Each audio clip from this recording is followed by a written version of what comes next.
आज हार गए लेकिन कोई नहीं, आज हम जरूर जीतेंगे। यही टीम है जिसने 10 विकेट उसको ही इंडिया को हराया था, तो कोई अंडर एस्टिमेट करने की जरूरत नहीं है। आज हमारा दिन नहीं था, आगे जरूर आएगा और एशिया कप का फाइनल खेलो और आज आपको देखने से काम का एक्सपोर्टिंग के बाद you are a great player, one of the best cricketers in the world today, and a very good captain. अपनी टीम को आगे रखो, चार्जर रखो, और अभी जब ग्राउंड में या बैटिंग में या बॉलिंग में तो ग्राउंड पे कदम रखो, जीत के लिए, जीत के लिए मैं यहाँ हूँ। Come up with a game plan, double XL up in the paint, you can't shake that.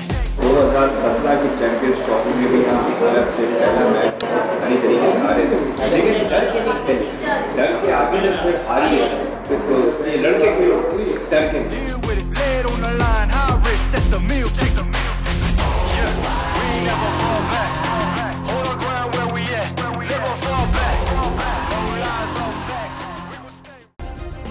Subscribe करें और बेल दबाएं ताकि कोई खबर रह न जाए।